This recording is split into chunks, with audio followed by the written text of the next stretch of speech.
수요 말씀 예배에 오신 모든 성도님들을 주님의 이름으로 환영하고 축복합니다. 여러분 그거 아십니까? 이번 주일이 우리 교회력으로는 마지막 주일입니다. 올해 이제 12월 첫 주부터는 대림절, 대강절이 시작되기 때문에 우리 교회력으로는 이제 마지막 주일을 우리가 맞이하게 되는데요.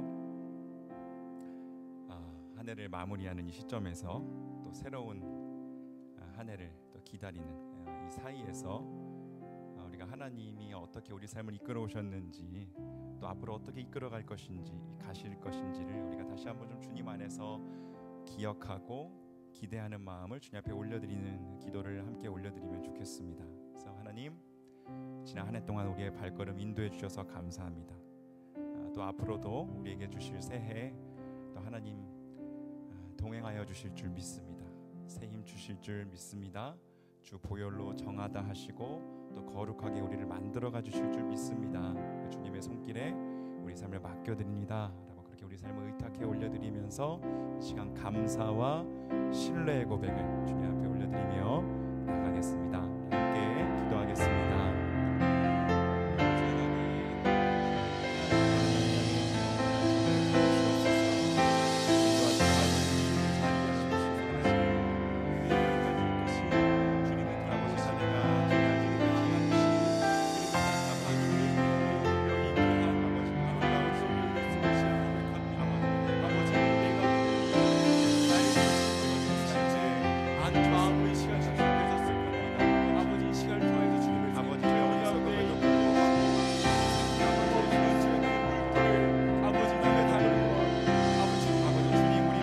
여기시고 주님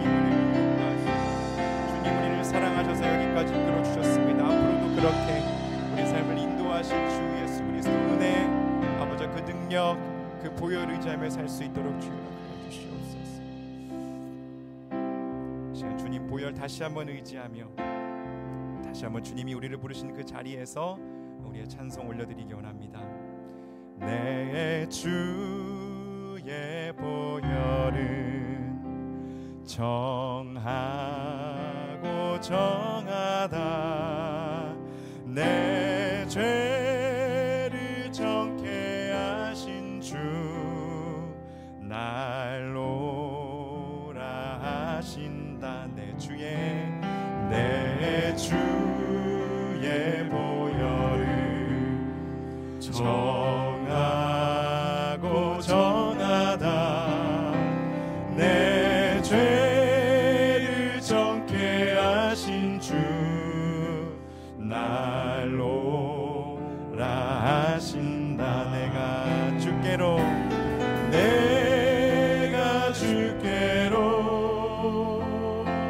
지금 가오니 십자가의 보혈로 날 씻어 주소서. 약하고 주에도 주께로 나가면 힘 주시고 내 주함을 고시 주님 앞에 다 들고 나갑니다. 약하고 주에도 주께로 나가면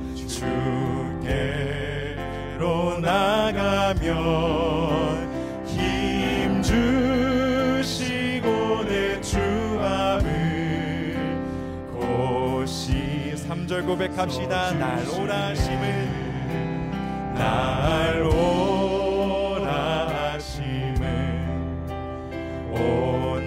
온전한 믿음과 또 사랑함과 평안함. 다시 한번 우리를 부르신 주님, 날 오라 하심을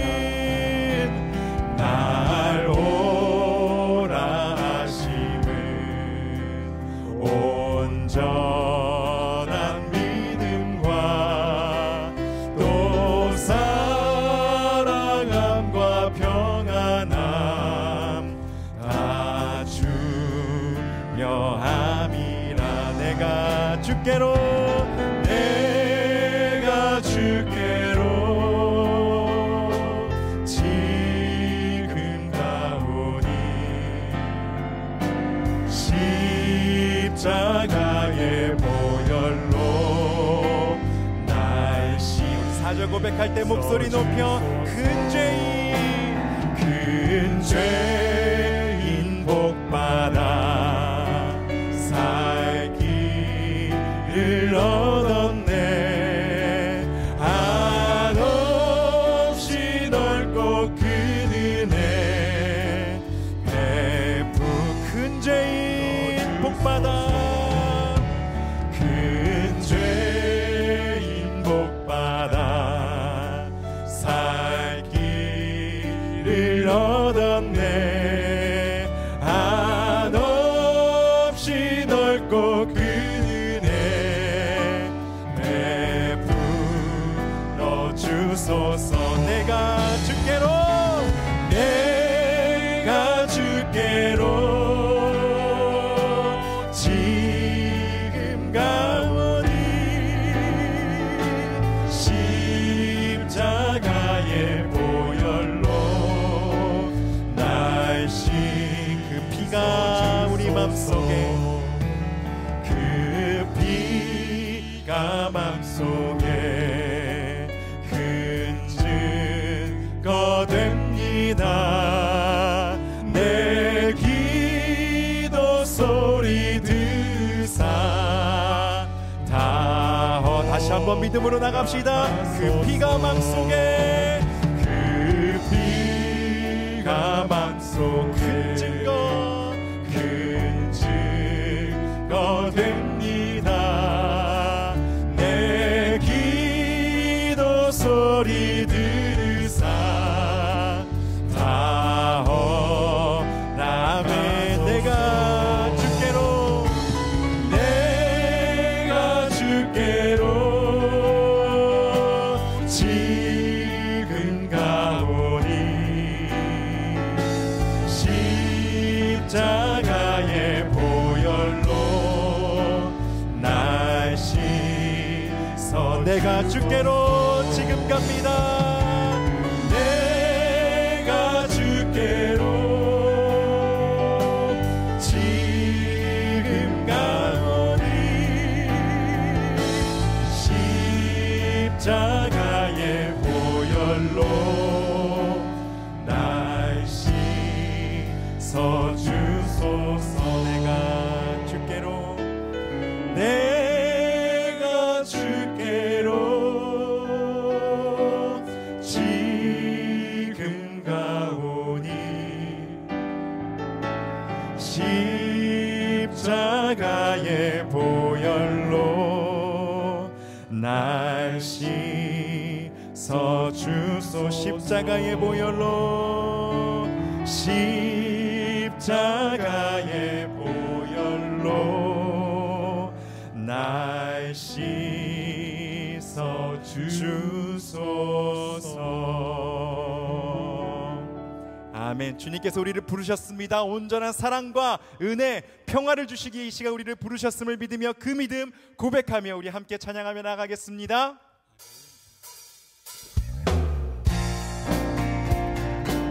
우리 그 새 힘 주시는 주님을 찬양합시다.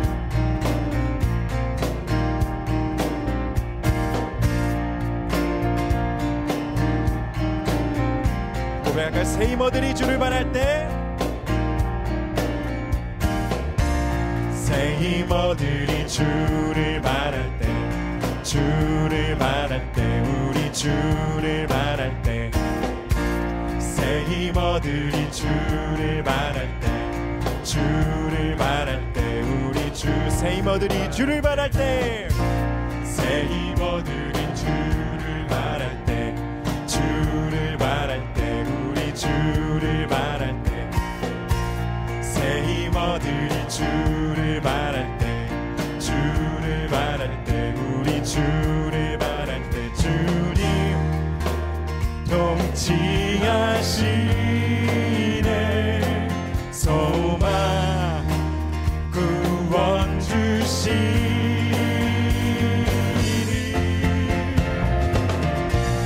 당신은 영원하신 주, 내 영원하신 주, 지치지 않으시는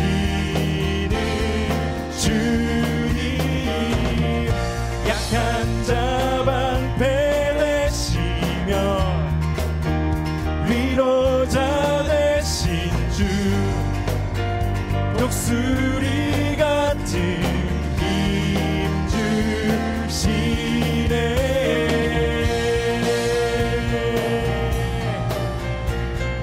우리가 새 힘 주시는 주님 찬양합시다. 새 힘어들이 주를 바랄 때, 주를 바랄 때, 우리 주를 바랄 때, 새 힘어들이 주를 바랄 때, 주를 바랄 때, 우리 한 번 더 새 힘어들이 주를 바랄 때, 주를 바랄 때, 우리 주를 바랄 때, 새 힘어들이 주를 바랄 때, 주를 바랄 때, 우리 주를 바랄 때, 주님 통치하시네. 소망 구원 주시리. 당신은 영원하신 주, 내 영원하신 주, 지치지 않으시는 주님, 약한 자 방패 되시며 위로자 되신 주, 독수리 같은 힘 주신 당신은 영원하신 주, 내 영원하신 주, 지치지 않으시는 주님, 약한 자 방패 되시며 위로자 되신 주, 독수리가 우리 한 번 더 영원하신 주님, 힘주시는 주님 찬양합시다. 당신은 영원하신 주, 내 영원하신 주, 지치지 않으시는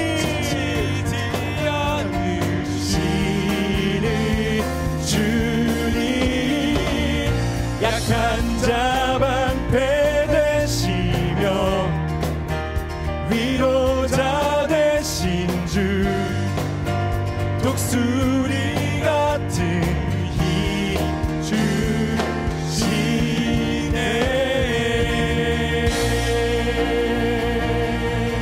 아멘. 졸지도 아니하시고 주무시지도 아니하신 우리 하나님 아버지, 지치지 않으시고 우리 인생을 이끌어 가시는 주 하나님 아버지를 찬양하고 의지합니다. 우리의 가는 길 가운데 주님의 그 놀라우신 섭리와 은혜가 끊어지지 않을 줄 믿습니다. 우리 길 가운데 새 길을 여시는, 새 일을 행하시는 주님을 기대하며 우리의 고백 함께 올려드립시다. 나의 가는 길 주님 인도하시네. 그는 보이지 않아도 날 위해 일하시네. 주 나의 인도자 항상 함께 하시네. 사랑과 힘 베푸시며 인도하시네.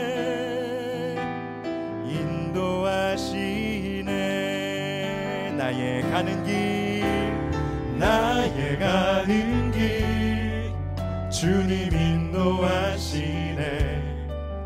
그는 보이지 않아도 날 위해 일하시네. 주 나의 인도자 항상 함께 하시네.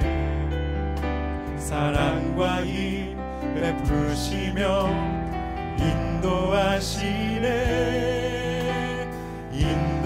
인도하시네.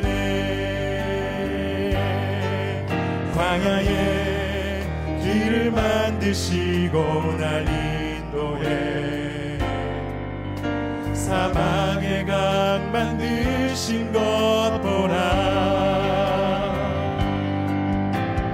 하늘과 땅 변해도 주의 말씀 영원히 내 삶 속에 새 일을 행하리. 나의 가는 길 나의 가는 주님 인도하시네. 주님 인도하시네. 그는 보이지 않아도 날 위해 일하시네. 주 나의 인도자 항상 함께 하시네. 사랑과 힘 베푸시며 인도하시네. 우리를 인도하시는 주님. 광야의 길을 만드시고 날 인도해 사막에 강 만드신 것 보라. 하늘과 땅 변해도 주의 말씀 영원히 내 삶 속에 새 일을 행하리. 광야의 길을 만드시고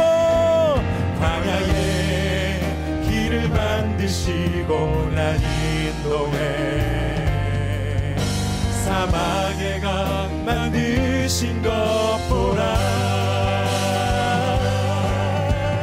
하늘과 땅 변해도 주의 말씀 영원히 내 삶 속에 새 일.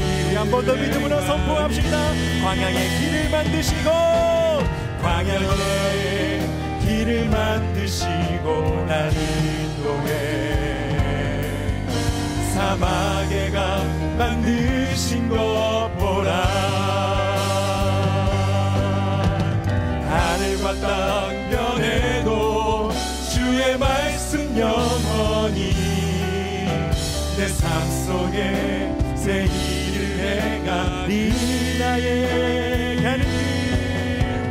나의 가는 길 주님 인도하시네. 그는 보이지 않아도 날 위해 일하시네. 주 나의 인도자 항상 함께 하시네.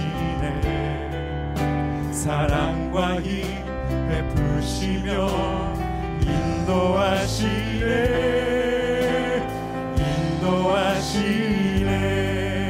나의 가는 길 주님 인도하시네. 그는 보이지 않아도 날 위해 일하시네. 주 나의 인도자 항상 함께 하시네. 사랑과 힘 베푸시며 인도하시네. 한 번만 더 고백합시다. 나의 가는 길 주님 인도하시네. 나의 가는 길 주님 인도하시네. 그는 보이지 않아도 날 위해 일하시네. 주 나의 인도자 항상 함께 하시네. 사랑과 힘 베푸시며 인도하시네. 사랑과 힘 베푸시며 인도하시네. 한 번만 더. 사랑과 힘 베푸시며 인도하시네.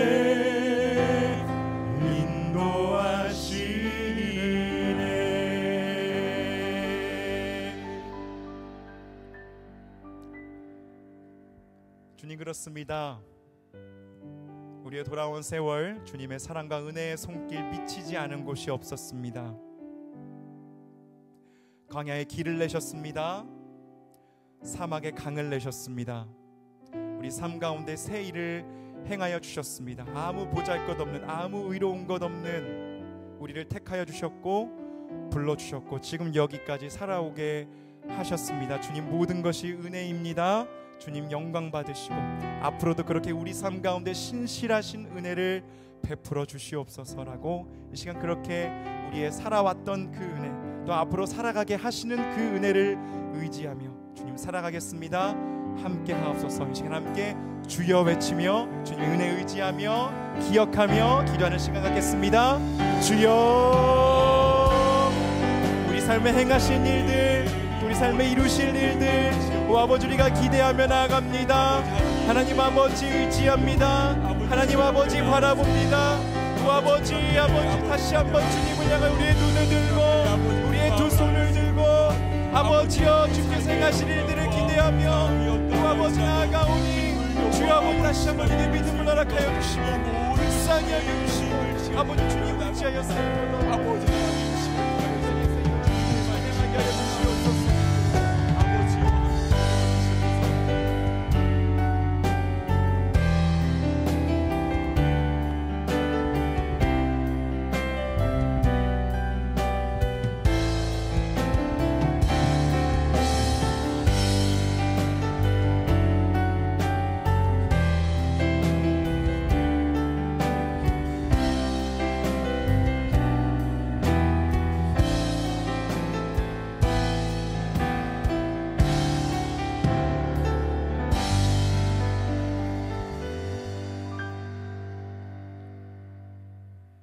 길이 없는 곳에도 길을 만드시는, 사막에도 강에도 길을 내시는 주님, 이 시간 주의 말씀을 사모하며 나왔사오니 길 대신 주의 말씀을 우리에게 허락하여 주사 우리가 성도로서 길을 잃지 않고 주님께서 원하시는 그 길을 담대하게 걸어갈 수 있도록 은혜를 부어 주시옵소서.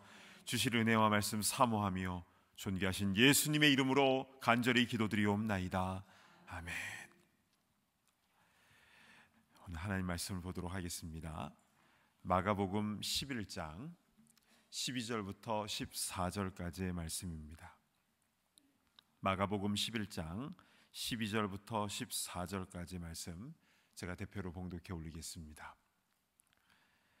이튿날 그들이 베다니에서 나왔을 때에 예수께서 시장하신지라 멀리서 잎사귀 있는 한 무화과 나무를 보시고 혹 그 나무에 무엇이 있을까 하여 가셨더니 가서 보신즉 잎사귀 외에 아무것도 없더라. 이는 무화과의 때가 아님이라. 예수께서 나무에게 말씀하여 이르시되 이제부터 영원토록 사람이 내게서 열매를 따먹지 못하리라 하시니 제자들이 이를 듣더라. 아멘. 자, 오늘도 우리 말씀을 우리 잘 받았으면 좋겠는데요. 먼저 지난 말씀 11장 전반부의 말씀을 먼저 정리하도록 하겠습니다. 예수님께서 예루살렘에 입성하실 때 나귀 새끼를 타고 가셨죠. 우리는 이 사건 속에서 성경적으로 세 가지 중요한 의미가 있다는 것을 살펴보았습니다. 첫 번째는 겸손의 왕으로 오신 메시아, 두 번째는 평화의 왕으로 오신 메시아, 그리고 세 번째는 말씀을 성취하기 위하여 오신 메시아. 구약의 스가랴 선지자를 통해서 하신 그 말씀을 그대로 이루신 것입니다. 또한 이 사건이 중요한 의미가 또 있었는데요, 우리가 어떻게 쓰임받을 수 있는가에 대한 원리도 말씀해 주기 때문이었죠. 그 나귀는 처음에는 매여 있었습니다. 그러나 그 매인 것이 풀려질 때에 주님께 쓰임받지 않았습니까? 이것을 역으로 보면요, 만약 우리가 세상의 것에 얽매여 있으면, 매여 있으면 쓰임받지 못한다라는 겁니다. 그래서 우리를 얽매고 있는 세상의 가치관, 또 돈을 사랑하는 것, 또 세상의 버릇과 습관과 그 모든 것들은 주님의 은혜 가운데에 다 다 풀려져야 되는 것이죠. 또한 우리가 주의 일을 하고 나서 칭찬받고 박수 받을 때가 있는데요. 그러나 칭찬과 영광은 우리가 받아서는 안 되는 것입니다. 그 나귀는 사람들이 자기에게 환호한다고 생각해서는 안 된다는 것이죠. 위에 계신 예수님을 향한 그 박수임을, 칭찬임을 기억하고 나귀는 항상 겸손하고 또 겸손해야 되는 것입니다. 와, 예수님께서 나귀 타고 입성하셨다라는 이 한 가지 사건 안에 예수님이 이 땅에 어떠한 메시아로 오셨는지에 대한 것뿐만이 아니라 또 우리가 어떻게 사역해야 되는지에 대해서까지 이런 엄청난 메시지들이 담겨져 있다는 것이 참 놀랍지 않습니까? 참 말씀은 깊이 들어가면 들어갈수록 신비하고 놀라운 것 같습니다. 자, 그런데 오늘 본문에도 또 놀라운 말씀이 담겨져 있습니다. 제목을 붙여본다면 열매 없는 무화과 나무 사건이라고 할 수 있겠는데요. 대략적인 스토리는 이거죠. 예수님께서 무화과 나무에 다가가셔서 열매를 찾으셨는데 하나도 없었지요. 그래서 결국 그 나무는 저주를 받았다. 이게 다입니다. 어떻게 보면 무화과 나무가 열매가 없을 수도 있는데 그것 때문에 예수님께서 이렇게까지 하시나 뭐 이런 생각이 들 수도 있습니다. 그런데요, 여기 중요한 사실이 있습니다. 그것은 모든 성경은 창세기부터 요한계시록까지 66권 1189장에 3만 절이 넘는 이 모든 말씀은 모든 것 하나하나가 의미 없이 기록된 것은 없다라는 겁니다. 하나님의 말씀은 그냥 있었던 일을 기록한 것이 아니라 지금 우리에게 주시는 살아있고 운동력이 있는 하나님의 말씀인 것입니다. 자, 그렇다면 이 무화과 나무 사건에 담겨진 의미가 무엇인지 지금부터 우리 자세하게 말씀 속으로 들어가 보겠습니다. 자, 먼저 마가복음 11장 12절을 보실까요? 이튿날 그들이 베다니에서 나왔을 때에 예수께서 시장하신지라. 이튿날이라고 했습니다. 즉 예수님께서 나귀 타고 예루살렘에 입성하신 그 다음 날이 되는 것이죠. 그러니까 팜 선데이에 입성을 하셨고 그날 다시 베다니 숙소로 돌아오신 겁니다. 아마 나귀도 그때 다시 주인에게 돌려줬겠죠. 그리고 그 다음 날인 월요일에 예수님과 제자들이 베다니에서 나왔을 때에, 즉 예루살렘으로 또 가시는 도중에 인데요. 그러면 구체적으로 어디쯤에 지나는 상황일까요? 우리 지도를 한번 보겠습니다. 이 지도 기억나십니까? 저기 밑에, 여기 보이진 않는데요, 저기 밑에 여리고에서 성전을 향하여 올라가는 노래를 부르면서 20여 마일을 쭉 올라오면 거의 1000m로 올라오는 겁니다. 쭉 올라오면 감람산 위에 있는 두 마을 베다니와 벳바게를 지나서 예루살렘으로 들어가는 고대길이 바로 이 빨간색 라인입니다. 자, 이 지도를 머릿속에 한번 딱 새겨 넣으시고요. 예수님의 일행이 베다니에서 나왔을 때에, 그러니까 베다니에서 나왔을 때에 멀리 보였던 무화과 나무는 어디에 있었을까요? 네, 벳바게 근처였겠죠. 여러분, 이 벳바게라는 마을의 이름의 뜻이 무엇인 줄 아십니까? 지난번에 베다니는 그 뜻이 가난한 자들의 마을이라고 했죠.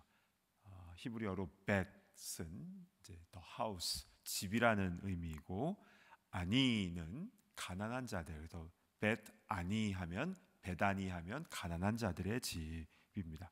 그러면 벳바게는 무슨 뜻입니까? 벳은 역시 집이라는 뜻이고, 바게는 히브리어로 파게에서 왔는데요. 이 파게는 무화과 나무의 첫 열매입니다. 아랍어로는 타크시라고 하는데요.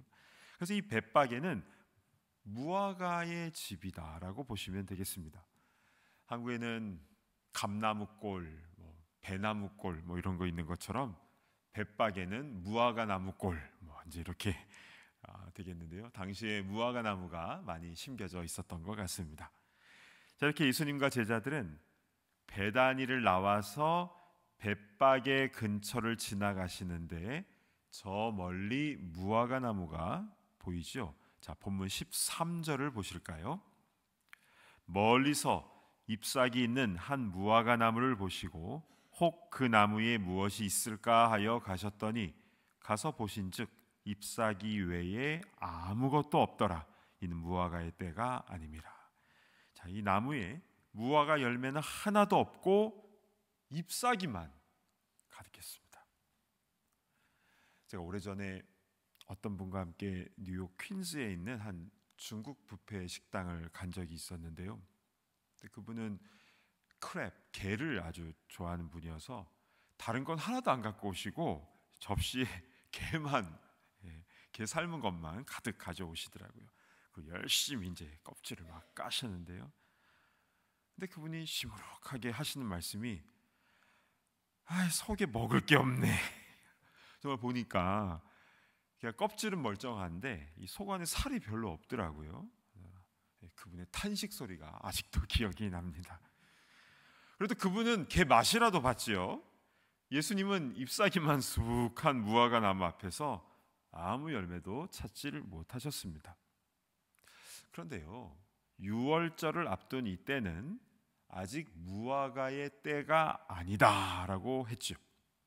그러면 당연히 무화과 열매가 안 열렸을 텐데 왜 예수님은 그 나무에게서 열매를 찾으신 것입니까? 자, 이 무화과에 대해서, 이 나무에 대해서 좀 설명을 좀 드리겠습니다. 무화과는요, 없을 무, 꽃, 화, 과실, 과. 그래서 꽃이 없는 과일이다 라는 뜻이고요. 영어로는 figtree라고 합니다. 이 무화과 나무는, 특별히 이스라엘에 있는 무화과 나무는 3월 초순 정도가 되면 잎들이 나오기 전부터 아주 작은 열매들부터 생깁니다. 이 열매들이 바로 파게라고 했죠. 이 파게가 어떻게 생겼는지 제가 3월 중순쯤에 이스라엘에서 찍은 무화과 나무를 한번 보시겠습니다. 눈을 크게 뜨고 보시면 이 무화과 이파리, 나무 잎에 이 독특한 모양이 있는데 자세히 보시면 작은 녹색으로 작은 열매 파게들이 달려 있습니다. 사실 이 파게를 직접 먹어보면요, 무화과 향이 살짝 나요. 그런데 맛은 없습니다. 그러나 당시에 가난한 사람들과 또 지나가는 나그네들은 이 작은 파게를 따서 먹으면서 시장길을 면했다고 합니다. 그러다가 5월, 6월 정도가 되면 이제 제대로 된 무화과 열매가 이제 크게 잘 익어서 나무에서 떨어지게 되는데요. 그게 바로 우리가 이제 마트에서 사 먹는 무화과 열매입니다. 자, 오늘 본문의 때는 6월절 전이기 때문에 빠르면 3월, 또 늦으면 4월 즈음입니다. 이게 지금의 양력과 이게 늘 조금씩 바뀌는데 3월에서 4월 즈음, 이때는 본문에 기록된 것과 같이 무화과 열매가 제대로 열릴 때가 아니지요.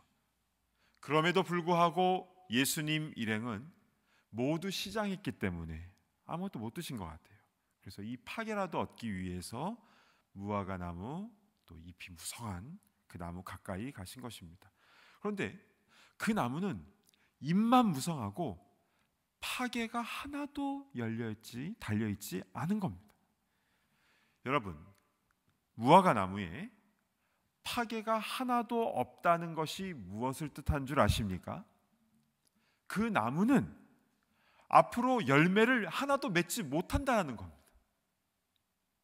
그렇기 때문에 예수님께서는 그 나무에게 이제부터 영원토록 사람이 내게서 내 열매를 따먹지 못하리라 말씀하신 것이고, 그 다음 날 그 무화과 나무가 말라 있는 것을 제자들이 보게 된 것이죠. 여러분, 왜 예수님께서 이렇게 하셨는지 이제 조금 더 이해가 되지 않습니까? 그리고 이 내용을 왜 성경에 기록해 놓으셨는지 이게 조금 감이 오지 않습니까? 아니 그렇다고 해도 이 무화과 나무를 왜 저주까지 해서 왜 이렇게 막 마르게 하셨는가? 그러나 잎사귀는 많은데, 그래서 뭔가 겉으로는 있어 보이는데 정작 열매를 맺지 못하는 신앙인이 얼마나 잘못된 것인지에 대해서 주님께서 우리에게 강력하게 말씀하고 계시는 것입니다. 정신이 좀 번쩍 들죠. 나는 겉으로는 잎이 무성한데 실제로 무슨 열매를 맺고 있는가? 나 자신의 모습을 한번 돌아볼 때 여러분 어떠십니까? 정말 생명의 열매를 주렁주렁 잘 맺고 계십니까? 우리 예수님은 사랑이 많으시고 자비와 긍휼이 많으시고, 그래서 우리를 대속하시기 위해서 지금 6월절 어린 양 희생 제물이 되시기 위해서 지금 예루살렘에 오셨습니다. 그러나 그렇게 사랑이 많으신 예수님께서 하신 말씀들을 보면요, 너무 엄중합니다. 사람들은 세례 요한이 이 말이 막 거칠다 이렇게 얘기를 하는데요, 그런데 저는 예수님의 말씀이 더 셉니다. 우리 마태복음 7장 19절 20절 한번 보실까요? 아름다운 열매를 맺지 아니하는 나무마다 찍혀 불에 던져지느니라. 이러므로 그들의 열매로 그들을 알리라. 열매로 그들을 알리라. 굉장히 강한 말씀이죠. 예수님의 이 말씀이 왜 더 무섭냐면요, 재림하여 오실 예수님께서는 우리의 구원주가 되심과 동시에 우리 심판주도 되신다라는 사실입니다. 그러한 분께서 직접 이런 말씀을 하셨다는 것은 우리 경각심을 주는 것입니다. 그래서요, 오늘 이 밤에 잘 오셨습니다. 우리가 성경적으로 열매를 잘 맺을 수 있는 그 성경의 원리에 대해서 오늘 이 밤에 좀 말씀을 받도록 하겠습니다. 우리 함께 충만한 은혜 받았으면 좋겠는데요, 우리 갈라디아서 5장 22절 23절 성령의 9가지 열매가 나오는 본문을 보겠습니다. 오직 성령의 열매는 사랑과 희락과 화평과 오래 참음과 자비와 양선과 충성과 온유와 절제니 이 같은 것을 금지할 법이 없느니라. 너무나 유명한 말씀인데요, 저는 근데 여기서 가장 마지막 부분, 이 같은 것을 금지할 법이 없느니라, 이 부분이 너무 좋습니다. 우리가 열매를 맺는 데 있어서 그 어느 누가 막을 수 있겠습니까? 누구도 아무리 악한 원수라 할지라도 막을 수 없다. 우리에게는 열매를 풍성히 맺을 권리가 있다. 이런 담대함과 자신감을 먼저 가져야 될 줄로 믿습니다. 아멘. 자, 자신감 갖는 것, 이게 첫 번째인데요, 그런데 원래 이 열매라는 것은 우리가 뭔가를 빚어서 만들어내는 게 아니라는 것이 키포인트이지 않습니까? 열매는 억지로 만들어내는 것이 아니라 나무의 뿌리가 땅속 깊이 박혀 있을 때 그 생명의 영양분이 줄기를 타고 올라와서 그 나무를 자라게 하지 않습니까? 열매 맺지 않습니까? 즉 열매 맺기 위한 첫 번째 법칙은 바로 말씀의 뿌리에 그 근원이 있다라는 것입니다. 우리 마가복음 11장 20절로 한번 가보실까요? 그들이 아침에 지나갈 때에 무화과 나무가 뿌리채 마른 것을 보고, 이것은 화요일 날 아침, 그러니까 월요일 있고 나서 그 다음 날 있었던 일입니다. 여러분, 저주받은 무화과 나무가 어디가 말랐습니까? 뿌리채 말랐습니다. 뿌리가 마르면 그 나무는 죽은 것이죠. 아직은 잎이 무성해 보여도 속 안에 뿌리가 죽었으면 그 나무는 죽은 것입니다. 그만큼 우리의 신앙은 겉모습이 아니라 우리의 마음의 중심, 그 뿌리가 하나님의 말씀 가운데 깊이 뿌리내리고 있는가? 정말 내가 주의 말씀을 사모하며 그 말씀대로 순종하는 삶을 살고 있는가? 여기에 열매 맺는 삶의 원리가 들어있다라는 것입니다. 어떤 사람이요, 친구 따라 교회를 다녔습니다. 그러다 어느 날 주님을 인격적으로 체험을 했는데요, 찬양하며 기도하는 그 예배 도중에 주님의 터치하심을 강하게 경험을 한 겁니다. 그러면서 자신의 죄가 너무나 크게 느껴졌죠. 예전에는 그냥 뭐 그럴 수 있지라고 생각했던 그 죄가 얼마나 더러운 것인가가 확실하게 느껴지면서, 동시에 그 죄를 위해서 예수님이 십자가에서 죽으셨다는 것이 너무나 감사해서 막 눈물이 확 터져 나오는데 멈추지가 않습니다. 나중에 보니까 뭐 눈물, 뭐 콧물, 뭐 아무튼 뭐 다 뭐 나와서 범벅이 되었는데, 그래도 창피한 것보다 그래도 너무 기쁘고 행복하고 너무 좋죠. 그리고 이제 난 주님 위해서 살고 싶어요, 이렇게 다짐도 하고 서원도 했습니다. 주님의 영광을 위해서 나 살고 싶어요 했습니다. 자, 이렇게 이런 은혜를 체험하고 난 다음 그 다음 프로세스는 어떻게 되어야 됩니까? 주를 위해 살겠다고 했으니까 그렇게 살면 되지 않겠습니까? 맞지요? 그런데요, 정말 그것을 지속적으로 하기 위해서는 말씀 훈련을 제대로 받아야 되는 것입니다. 매일 말씀을 사모하면서 큐티하며 또 뭐 이런 수요 말씀 예배, 그리고 정기적으로 말씀 훈련들을 계속 받아야 되는 것이죠. 그렇지 않으면 받은 은혜 다 날아가 버립니다. 여러분, 말씀의 기초가 없으면요, 조금만 어려운 일 닥치면 와르르 무너지지 않습니다. 우리 주위에 그런 모습 보지 않습니까? 왜냐하면 뿌리가 약하기 때문입니다. 열매 맺는 삶을 위한 첫 번째 원리, 한번 저를 따라해 주시면 감사하겠습니다. 말씀에 뿌리 박힌 신앙. 네, 말씀에 뿌리 박힌 신앙. 하나님 말씀 가운데 우리의 신앙이 더욱더 깊이 뿌리 내리고 더욱더 견고해지기를 간절히 축복합니다. 아멘. 자, 두 번째, 열매 맺는 성도가 되기 위해서는 기다림, 인내가 필요하다라는 것입니다. 열매는 단기간에 맺혀지는 것이 아니죠.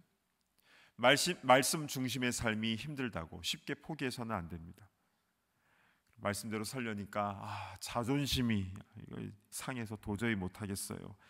그리고 또 옛 방식대로 되돌아가고 싶어요. 그러니까 롯의 아내처럼 뒤돌아보고 싶은 그런 유혹을 막 받을 수 있습니다. 그러나 쉽게 포기해서는 안 되는 것이죠. 당장 열매가 막 맺히지 않는다고 해서 포기해서는 안 되는 것입니다. 묵묵히 말씀 붙잡고 끝까지 인내하며 가는 사람이 결국 열매 맺는 승리하는 성도가 되는 것이죠. 성경은요, 이 열매 맺는 것이 얼마나 쉽지 않고 힘든 일인지, 그래서 울 수밖에 없다라고 말씀하고 있는데요, 시편 126편 5절 6절 보실까요? 눈물을 흘리며 씨를 뿌리는 자는 기쁨으로 거두리로다.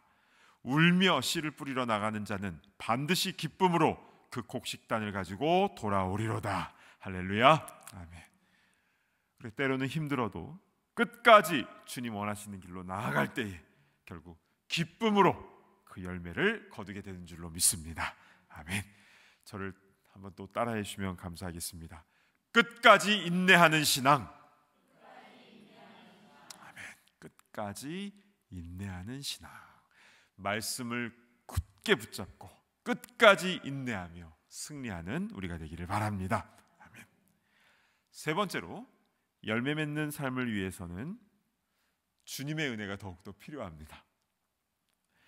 농사는 사람이 짓지만 자라게 하시는 이는 누구십니까? 하나님이시죠. 풍성한 열매를 맺기 위해서는 적절한 일조량과 강수량과 즉 햇빛과 비가 필요한 것입니다. 아무리 사람이 노력한다 할지라도 은혜 없이는 아무것도 안 된다는 것을 우리는 다 알고 있습니다. 그렇습니다. 열매는 내가 맺으려고 해서 맺는 게 아니라 은혜로 맺혀지게 되는 것입니다. 따라서 우리는 우리 삶에 대해서 완전히 주님께 맡겨드려야 되는데요, 우리 베드로전서 5장 7절 말씀, 아주 유명한 말씀인데요, 이 말씀 우리 같이 한번 봉독합니다. 시작. 너희 염려를 다 주께 맡기라. 이는 그가 너희를 돌보심이라. 아멘. 주님께 다 맡기고 내려놓을 때 우리 주님께서 돌보아 주신 줄로 믿습니다. 아멘. 그러나 내가 계속 붙잡고 있으면 늦어지는 것이죠. 열매 맺는 풍성한 삶을 살기 위해서는 더 겸손히 주님의 은혜를 간구하며 주님께 맡겨드리며, 그래서 그 은혜로 되어지는 인생이 되어야 되는 것입니다. 우리 세 번째로 저를 한번 따라해 주시면 감사하겠습니다. 은혜로 되어지는 신앙. 은혜로 되어지는 신앙. 그렇습니다. 때를 따라 돕는 은혜를 내리시는 그 주님의 풍성한 은혜가 겸손히 간구하며 맡기는 자에게 충만하게 임하게 될 줄로 믿습니다. 아멘. 오늘 말씀을 정리하겠습니다. 본문에 이 무화과 나무는 잎은 풍성했습니다. 그래서 멀리서 보니까 뭔가 있어 보였죠. 그런데 실제 가까이 가서 보니 열매가 하나도 없었습니다. 결국 그 나무는 말라 죽게 되었는데요. 그래서 우리는 열매 맺는 풍성한 삶을 살기 위해서 세 가지 원리를 들었습니다. 첫 번째는 말씀에 뿌리 박힌 신앙, 두 번째는 끝까지 인내하는 신앙, 세 번째는 은혜로 되어지는 신앙. 바로 이러한 신앙이 우리의 신앙생활이 되기를 간절히 바랍니다. 원하기는 이 세상 살 동안 많은 열매를 맺게 되며, 그래서 우리가 주님 앞에 갔을 때에 주님으로부터 큰 상급과 칭찬을 받아 누리는 그런 천국 백성 다 되시기를 간절히 축복합니다. 아멘. 기도하겠습니다. 오늘 주신 말씀 붙잡고 함께 기도하겠는데요, 입만 무성하고 실제로는 열매 없는 그런 신앙생활이 아니라 말씀으로, 인내로, 그리고 은혜를 간구함으로 아름다운 열매를 맺는 참된 신앙인이 되게 하여 주시옵소서. 시간 주신 말씀 붙잡고 함께 통성으로 기도할 때에 우리 주여 한번 외치며 통성으로 기도하며 나아갑니다. 주여. 자비로우신 주 하나님, 오늘 말씀을 통해서 열매 없는 무화과 나무가 어떠한 저주를 받게 되었는지를 살펴보면서 왜 예수님께서 이렇게까지 하셨을까라고 우리는 생각을 했지만, 그러나 이것이 바로 나무에 대한 것이 아니라 바로 우리들에게 주시는 말씀임을 우리 깨닫게 하시는 감사를 드립니다. 아버지 하나님, 우리의 삶을 돌아봤을 때 너무나 부끄럽습니다. 이파리는 무성한데, 겉으로는 뭔가 있어 보이는데, 그러나 실제로는 열매 맺지 못했던 모습을 내가 느꼈습니다. 오 주여, 불쌍히 여겨주시옵소서. 아버지 하나님, 말씀의 뿌리를 내릴 수 있도록 인도하여 주시옵소서. 심지가 굳건한 자가 될 수 있도록 인도하여 주시고, 그 말씀의 영양분을 잘 받아서 아버지 그 말씀의 열매를 맺게 하여 주시옵소서. 아버지 또한 단기간에 열매가 맺지 않는다고 낙심하지 않도록 인도하여 주옵소서. 선한 일을 하되 끝까지 하게 하옵소서. 말씀대로 순종하되 끝까지 나아가게 하여 주시옵소서.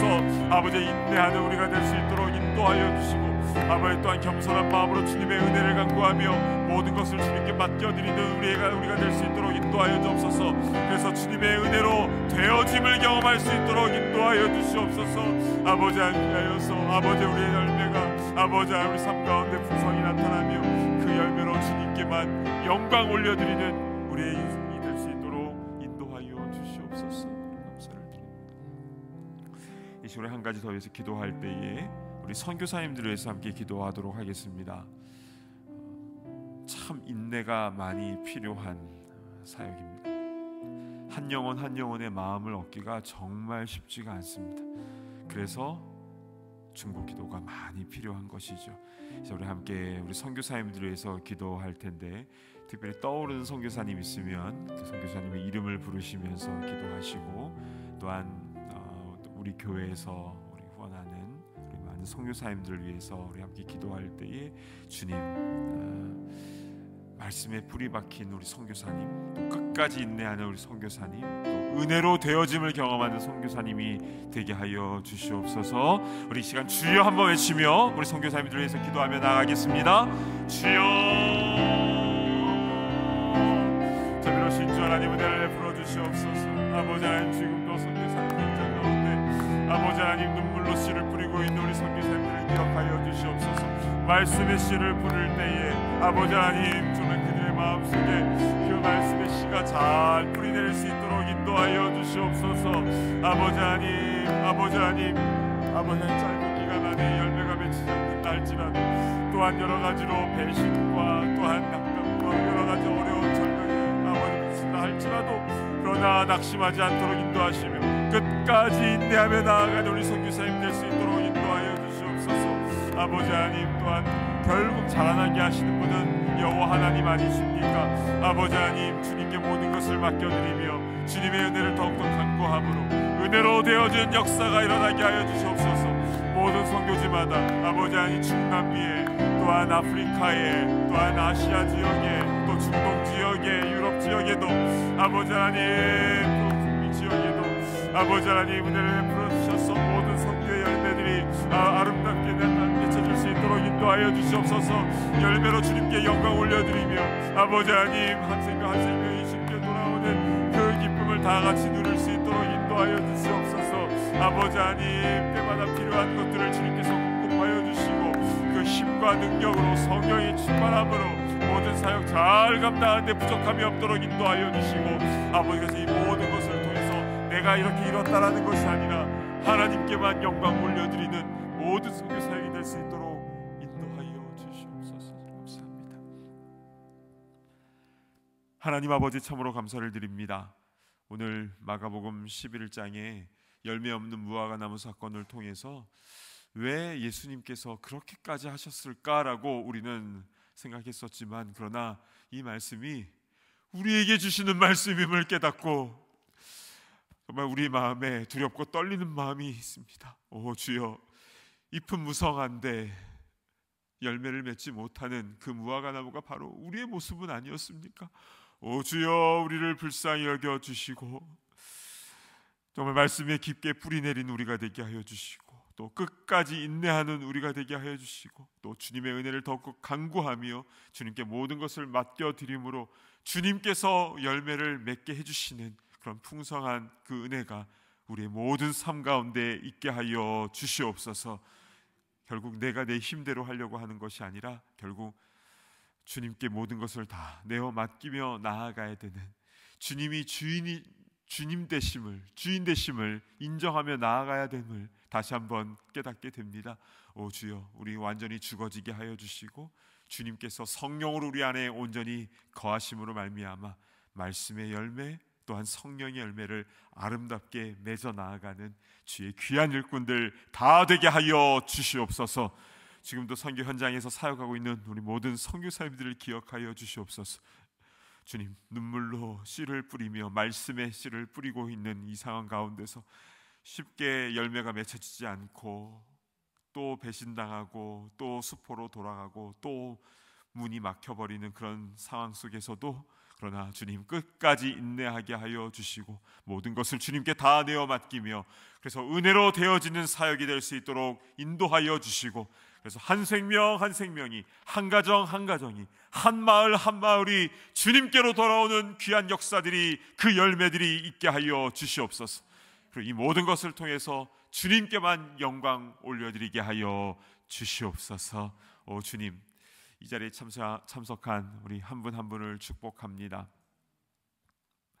열매로 그들을 알지라 말씀하셨는데, 열매 맺는 우리의 삶이 될 수 있도록 인도하여 주시고, 가정에서, 일터에서, 교회에서, 선교지에서, 우리의 사역의 현장 가운데서 생명의 열매들을 아름답게 맺어 나가며 그것을 통해서 주님께 영광 올려드리는 귀한 주의 청지기들 다 되게 하여 주시옵소서. 감사합니다. 존귀하신 예수 그리스도의 이름으로 간절히 기도드리옵나이다. 아멘. 이제는 우리 주 예수 그리스도의 크신 은혜와 하나님 아버지의 무한하신 사랑하심과 성령님의 교통하심의 역사가 말씀에 뿌리 박히고 끝까지 인내하고 또 은혜를 간구하며 모든 것을 맡겨드림으로 주님께서 베풀어 주시는 그 풍성한 열매를 온전히 누리며 그것을 통해서 주님께만 영광 올려드리기를 소망하는 모든 주의 권속들과 또 사역하고 있는 모든 선교사님들 머리머리 위에 이제로부터 영원토록 함께 있을지어다. 아멘.